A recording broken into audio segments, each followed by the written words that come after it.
Ayaho, Lun Aya des. Mi nombre es Lun Aya. En este video vamos a probar de una vez por todas que la lógica del japonés es algo infalible y que, entendiendo bien cómo funciona la estructura y el trabajo de las partículas, podremos salir de muchos enredos. Nuestros primeros acusados de la noche son tsuki y kirai, como en las oraciones chocolate ga tsuki da, tamanegi ga kirai da. Muchas personas te van a jurar que tsuki y kirai son los verbos gustar y disgustar respectivamente. Entonces, me gusta el chocolate, me disgusta la cebolla. Pero aquí ya estamos rompiendo mucha de la lógica que hemos intentado construir a lo largo de este curso. Si son verbos, ¿por qué usan da? ¿Y qué está haciendo la partícula ga ahí? Pensé que la que marcaba el objeto era o. ¿Todo lo que he estudiado hasta ahora es falso? Mentira. Muchas veces, la razón por la que no entendemos por qué algo es como es en japonés es porque estamos viendo al idioma en su estado contemporáneo, el japonés como es ahora, pero no nos detenemos a ver cómo era antes ni por qué las cosas se volvieron como son. Te presento a estos dos verbos, tsuku y kirau. Tsuku significa gustar y kirau, odiar o disgustar. Kanojo o tsuku, minna o kirau. Nota que en estos ejemplos usamos la partícula o como debería de ser. Está marcando lo que se gusta o disgusta. Estos dos verbos solían usarse mucho antes. Sin embargo, en japonés moderno, tsuku suena bastante anticuado. Kirau podemos llegar a utilizarlo un poco más, pero implica un sentido como de que algo te disgusta y además intentas evitarlo o rehuirle. De hecho, la forma en la que más encontramos actualmente a estos verbos es en oraciones pasivas o, mejor dicho, receptivas. Ayame ni tsukarete iru. Sakura ni kirawarete iru. Si eres principiante, no hagas mucho caso a la gramática de estas oraciones, todo a su tiempo. El punto es, eventualmente, tsuku y kirau dejaron de utilizarse tanto en su forma de verbos y en cambio se comenzó a usar más su renyō-kei, su base i. Entonces, tsuku, gustar, se volvió tsuki, un gusto, una cosa que te gusta. Y kirau se volvió kirai, un disgusto, por así decirlo, o sea, una cosa que odias o que disgustas. ¿Y cómo pasó la partícula de o a ga? Muy sencillo. Con tsuku y kirau era claro que necesitaba marcarse el objeto directo que se gustaba o se odiaba. Por eso ahí estaba o. Pero al convertirlas a sustantivos, eso cambió. De la misma forma que podemos decir, neko ga doubutsu da, el gato es un animal. O sea, estamos describiendo al gato como otro sustantivo. Y también podemos decir, chocolate ga tsuki da, en relación a mí, el chocolate es un gusto. El sujeto que estamos describiendo no eres tú, sino el chocolate. Y al decir que el chocolate es un gusto mío, pues ya deduces que me gusta el chocolate. Tamanegi ga kirai da. La cebolla es un disgusto, si podemos llamarla así. O sea, es una cosa que no me gusta, que me disgusta. No estás diciendo directamente me gusta, me disgusta, sino que usas una forma más indirecta. Este es uno de mis gustos, este es uno de mis disgustos. Actualmente se suele clasificar a tsuki y kirai como adjetivos na, pero recuerda lo que aprendimos en la lección 1. Los adjetivos na son en realidad sustantivos. Todavía nos falta aprender un poco más acerca de ellos para diferenciarlos por completo de los sustantivos regulares, pero siguen siendo sustantivos. Todo conecta perfectamente con la forma en la que hemos estado viendo las cosas. ¿Y qué pasaría con otras palabras que también usan la partícula ga en lugares que no tienen sentido en español? Vamos a verlo. El siguiente acusado es el verbo wakaru.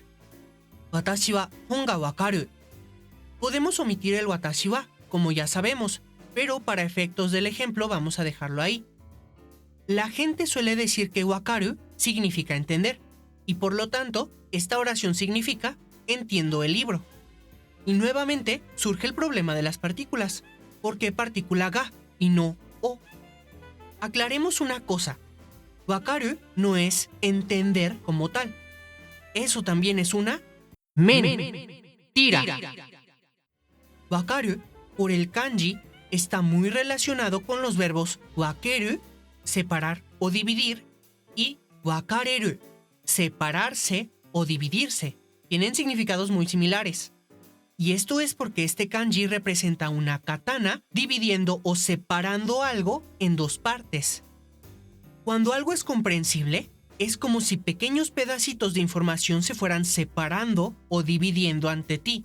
Entiendes el todo porque esas partecitas individuales se dejan separar, analizar.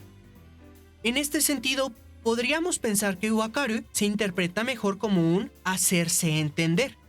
Es una acción que hace la información para que tú la entiendas.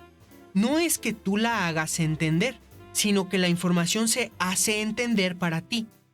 Por eso usamos partícula ga, porque la información es el sujeto. Watashi wa hon ga wakaru. En relación a mí, el libro se hace entender. Por lo tanto, la conclusión es, yo entiendo el libro. Misma historia con el verbo dekiru. Watashi wa piano ga dekiru. Watashi wa nihongo ga dekiru. Se dice que dekiru significa poder. Entonces, puedo el piano, puedo el japonés. O sea, puedo tocar piano, puedo hablar japonés. Pero también es una mentira. Dekiru es una forma moderna del verbo ideku. Ide significaba salir y ku era la versión antigua del verbo kuru, venir. Es decir, algo salía, se hacía presente y venía a la vista de todos.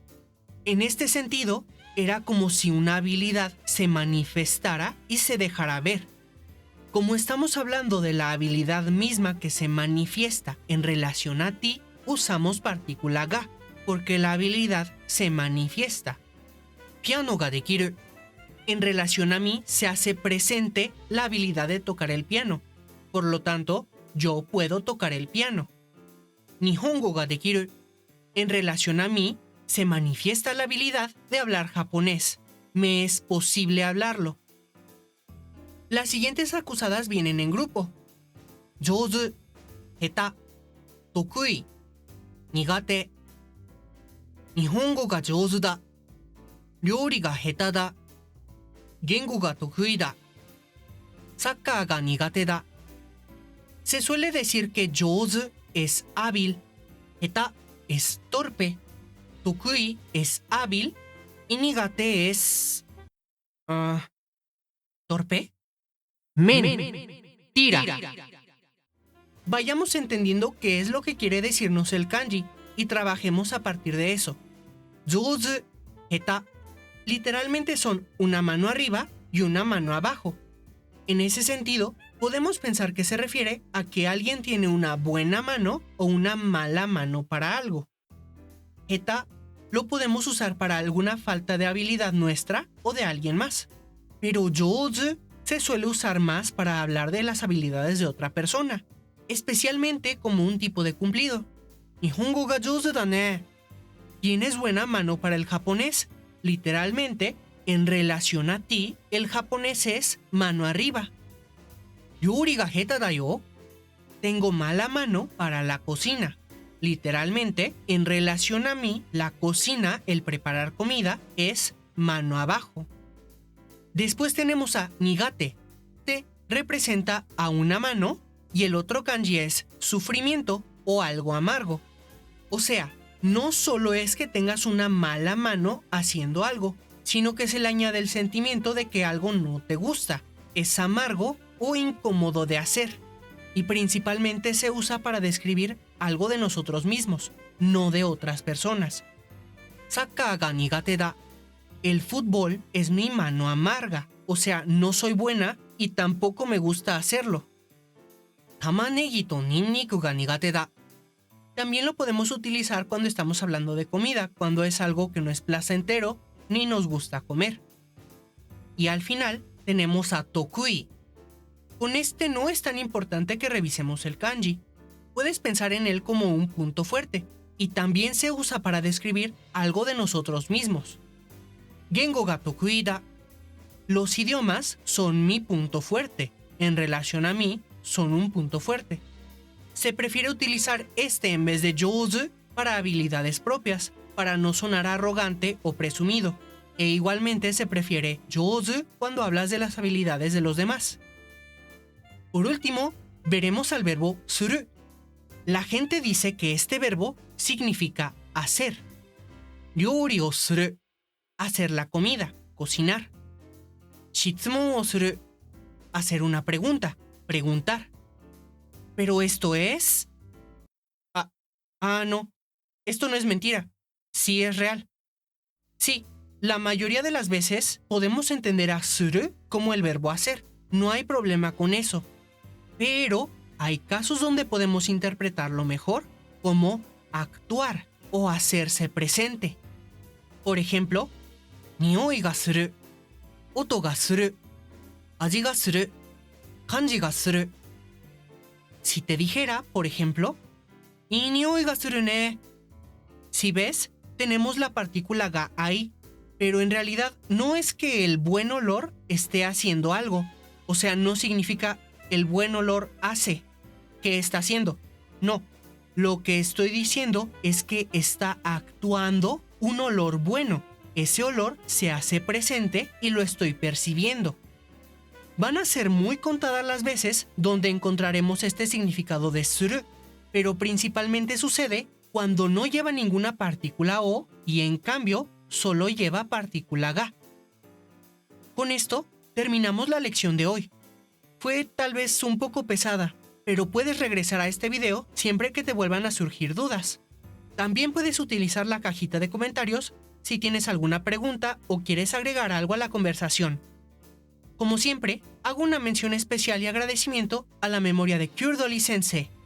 Y por supuesto, muchas gracias a ti por ver este video.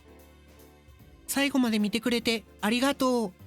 よかったらコメント欄でぜひ質問などを書いてくださいね。そしてチャンネル登録もしてもらえたらすごく嬉しいです。それじゃあみんな、あやなら。バイバーイ。